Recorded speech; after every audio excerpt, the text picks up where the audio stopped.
Perhatikan baik-baik saudara. Saya sekedar untuk memberikan informasi dulu. Satu, dulu negeri Tibet itu merupakan negeri merdeka berdaulat. Kemudian menjalin kerjasama dengan Republik Rakyat Cina yang komunis.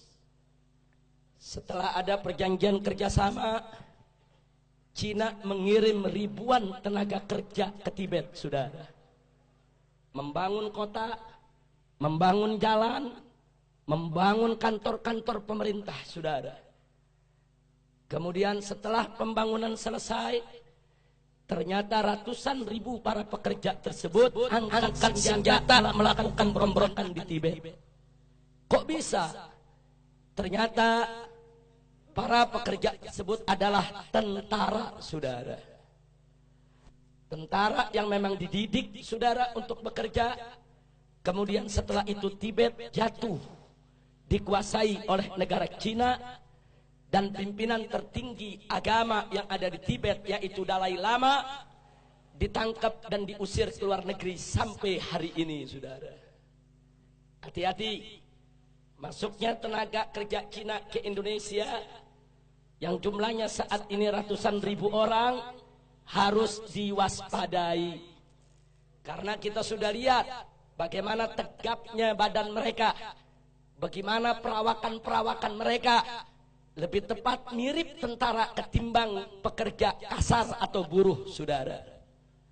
Yang kedua, saudara, di tengah Afrika ada satu negeri bernama Angola, dibantu habis-habisan oleh Republik Rakyat Cina, saudara.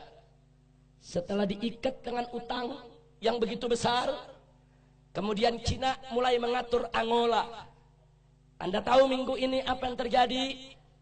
Parlemen Angola mengajukan undang-undang untuk ditandatangani oleh presiden yang isinya Islam tidak boleh ada di Angola. Dan seluruh masjid harus ditutup.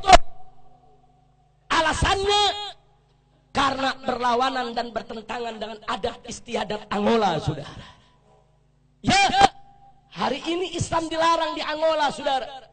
Bagaimana dahsyatnya pengaruh Cina komunis sampai di Afrika, saudara, dipengaruhi sedemikian rupa. Yang ketiga, ada satu lagi negara di Afrika bernama Zimbabwe, saudara. Juga diberikan utang besar-besaran oleh Cina, saudara. Setelah utangnya, saudara, membengkak, Zimbabwe tidak mampu untuk bayar utang, saudara. Lalu apa ditawarkan oleh Cina komunis? Dibebaskan dari utang, tidak perlu bayar utang.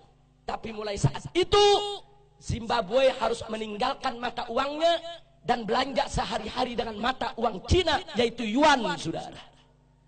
Saat ini di Zimbabwe, jual beli, sewa menyewa, transaksi semuanya menggunakan mata uang yuan milik Cina komunis, saudara.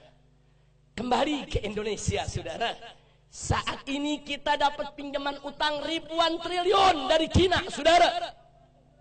Saat ini kita berutang kepada negeri Cina ribuan triliun. Yang 7 turunan kita ke depan belum tentu kita bisa bayar, saudara. Hati-hati dengan ribuan triliun kita hutang ke Cina. Saat ini Cina komunis mulai mengobok-obok kita punya negeri, saudara. Mari kita lihat satu, saudara, bagaimana mereka masukkan tenaga kerja. Ratusan ribu orang masuk ke Indonesia saat ini. Dan minggu yang lalu, saudara, Presiden Jokowi sudah menyatakan, mengingatkan kepada para pengusaha untuk tidak lagi bertransaksi dengan dolar ataupun rupiah, tapi bertransaksi dengan yuan, mata uang Cina, saudara. Ini bukan fitnah, ini keputusan presiden, saudara.